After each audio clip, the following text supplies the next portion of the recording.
54-4. Meow! Bones, can't you keep that thing quiet? Sorry, Jim. Doesn't like the cage. Captain's log, stardate 5440. We have been assigned to... Meow! Bones! All right, Jim. I'll take it down to sick bay and house it with our experimental animals. Just remember, I was prepared to treat an ambassador, not to babysit an ill-tempered tabby. I understand, Bones. We're all upset about it. Yeoman, give me a hand with this, will you, please? Yes, sir. I confess, Captain, that for a change, I find myself empathizing with Dr. McCoy. This is a considerable disappointment. For me, too, Spock. Captain's log, stardate 5440. The Enterprise has been ordered to transport the pet Moauv of the Moavian ambassador from Centaurus base to his home world of Moauv. We are proceeding on course as rapidly as possible. Mr. Sulu, Captain? how long till orbit insertion around Moauv? Approximately 2 standard weeks, 6 hours, 30 minutes, sir. 2 weeks. Removing a Starfleet cruiser from commission for 2 weeks just to pamper someone's pet. It does seem rather extraordinary, Captain. But then the Moavian situation is extremely delicate. At the moment, they are neutral. But since they lie near both the Federation and the Klingon Empire, it seems certain they will eventually ally themselves with one or the other. The Moavians are an advanced, logical people. Logical? Do you call the Moavian ambassador's concern over his pet logical? Logic and affection are not necessarily mutually exclusive, Captain. I speak from personal experience. I had a pet sailot once that... Maybe so, Spock, but when you expect to play host to a full ambassador and find yourself carrying a cross between a nervous bobcat and a furry lizard... Kirk here. Jim, you were worried about this being a dull trip? What's happened, Bones? Yeoman Prentice and I were moving the Moauv into sick bay. We bumped into a wall making the turn, and apparently the Moauv panicked. We dropped the cage, and the blasted latch broke. The Moauv got out. Got out? All right. Where is it now? That's the trouble, Jim. We don't know. You know how timid it's been since the Moavian crew sent it aboard. When the latch went, it took off down the corridor like a shot. You let it get away, Doctor. Who's that? Spock? Listen, Spock, that thing's got claws as long as my middle finger. I'm a doctor, not an animal trainer. Not that we didn't try. Prentice took a dive at it. His arm should stop bleeding any minute now. For the Horsehead Nebula, what next? Okay, Bones, stay where you are. Mr. Spock. Captain? Take a security crew or 2 down there. Use nets. We'll have an interstellar incident on our hands if that Moauv is hurt. Yes, Captain. Uhura, broadcast a warning for all hands to keep an eye out for the animal. Most of them have seen pictures of it. Seal all decks above and below sickbay. At least we can keep it in one area. Very good, Captain. Put me on the intercom. I'll do it myself. This is the captain speaking. The Moavian Moauv, the pet of the Moavian ambassador to the Federation, has escaped. It's loose somewhere near the sickbay. Yeoman Prentice has already been injured attempting to recapture it. I want no more such injuries. Anyone sighting the creature is to contact security immediately. Make no attempt to approach it. Kirk out. Where did you last see it, Doctor? Took the branch to the left, Spock. I don't think it went too far. It's probably cowering in a dark corner somewhere nearby, waiting for kindly old Spock to pick it up. Oh, Mr. Spock. Yes, Yeoman? See this arm? If you're going to pick it up, do it carefully. I'll... Remember that, Yeoman. Spock? Did I just hear you yowl? Yowl? Dr. McCoy, meow. Sure, I don't know what you're talking about. There! You did it again. Really, Doctor, I hardly think this is the time for levity. You with the nets, stand ready. Half of the group will scan each room, while the rest of you block any exit. Clear? Aye, All right, sir. Yes, sir. Okay. Prentice, did you hear it too? Hear what? Zip? So, you better pay more attention, Yeoman, or you'll never rise above. Good Hippocrates. Did I just growl at you, Prentice? Meow! Holy reaction! Me too! Captain, What is it, Lieutenant? I'm getting some very strange reports from sickbay level. In what way strange? Well, sir, there are several reports of fights breaking out among the crew. Fighting? Yes, sir, but that's not what's so peculiar. The voices of those reporting in, they tend to be... I thought it might be static, but not on every channel. Tend to sound like snarling, sir. Easy, Lieutenant. Those kinds of reports can upset anyone. It's true, sir. They sound almost cat-like. Wait a second. Here's another one. Put it on the bridge speakers, Lieutenant. This is Security Officer Gibson reporting. Captain, I need help down here. Discipline is breaking down throughout this level. I think... Get away from me!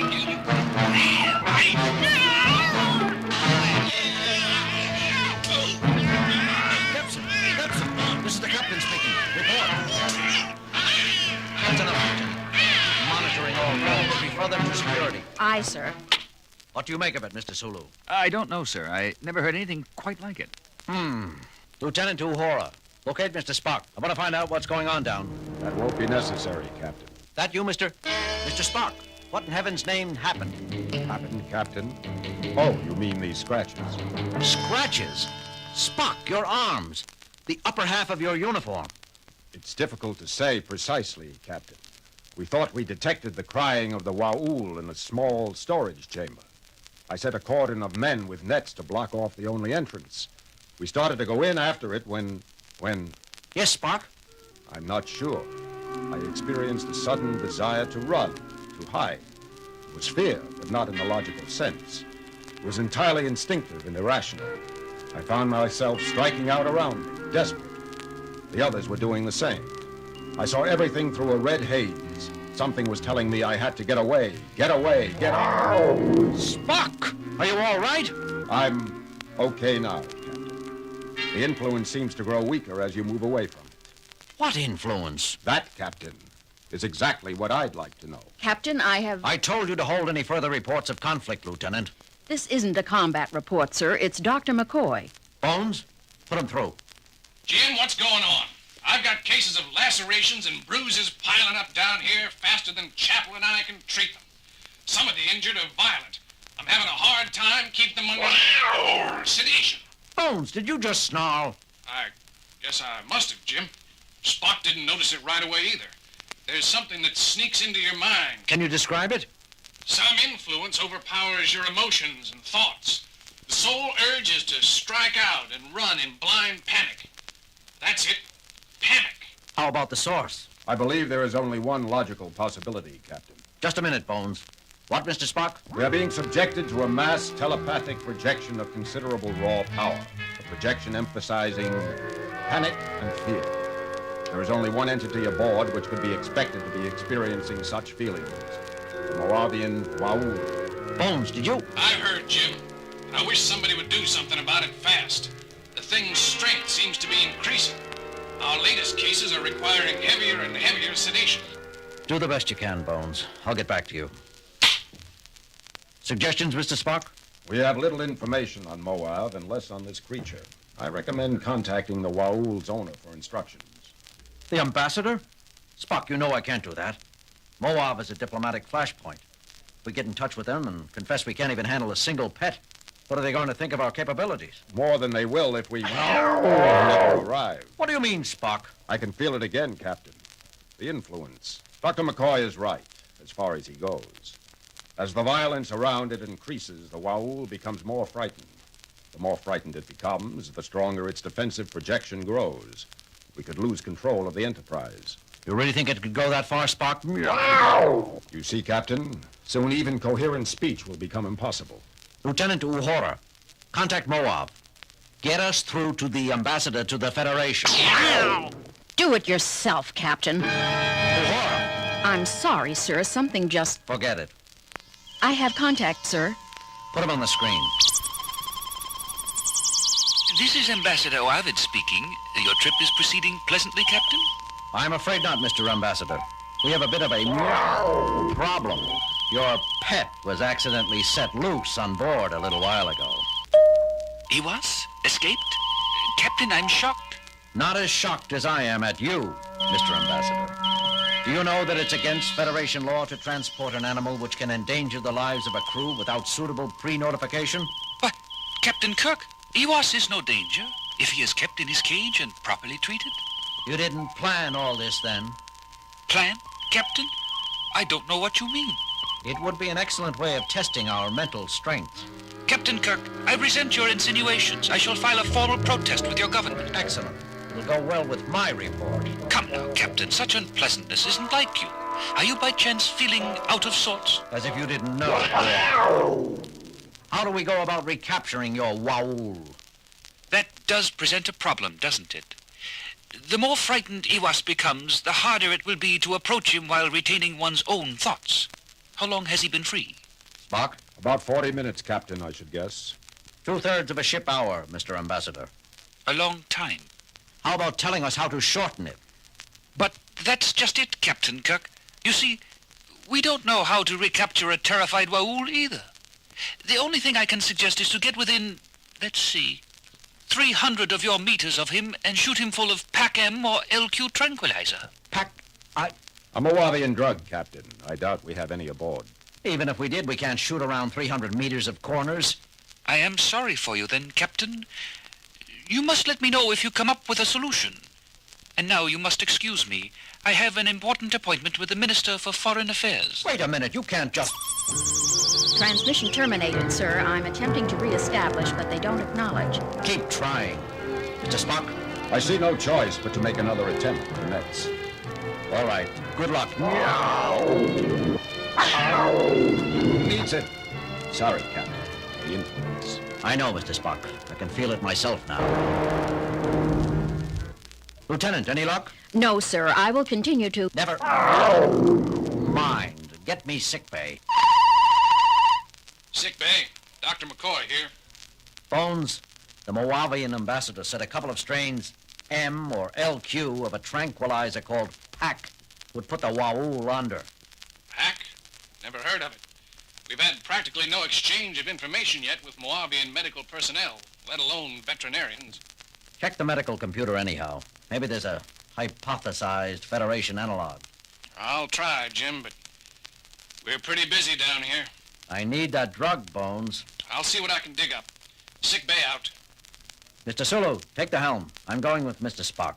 Yes, sir. Uhura, if you or Sulu find yourselves going under the influence of this thing, put out an automatic mayday describing our situation. Yes, sir. Yes, sir. This the corridor? For Spock? Yes, Captain. You can fight it a little, but it digs at you, pounds away like a hammer. Like a hammer? Spock, I just had an urge to take a swing at you. I am experiencing similar leanings towards belligerent action, Captain. We should be nearing the Moauv's last known hiding place. It's now growing stronger, Mr. Spock.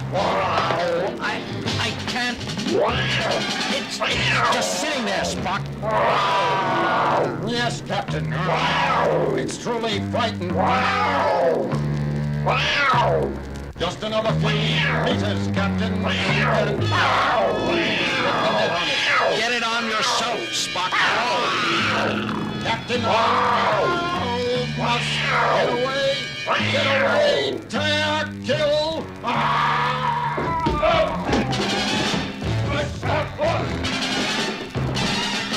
Captain, Mr. Spock, what's going on here? Telepathic screen. I heard. It's the animal there, isn't it? The Moauv. Here, kitty, kitty, kitty. Nice, kitty, kitty. Lieutenant Morris, be careful. Dangerous. Nonsense. Nice, kitty. Armalurvau.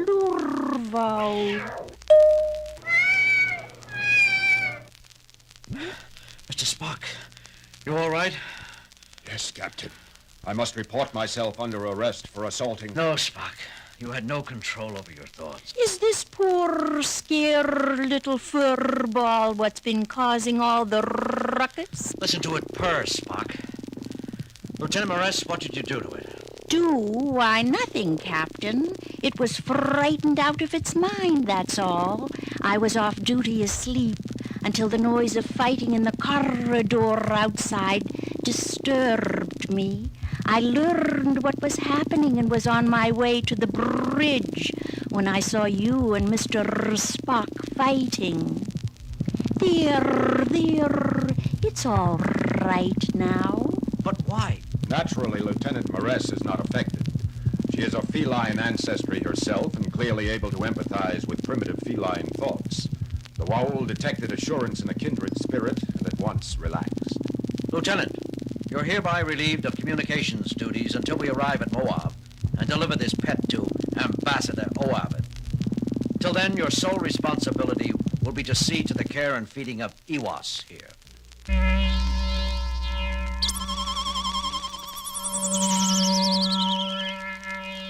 Captain, have you managed to... Iwas is safe and content, Mr. Ambassador. Lieutenant Maress, one of our communications officers, is a Cation. She was able to calm it instantly. Excellent news, Captain. Having a crew comprised of many races is a definite advantage. It speaks well of your Federation. I am looking forward to meeting you on your arrival. Please be exceptionally gentle with Iwas in the next time periods, though.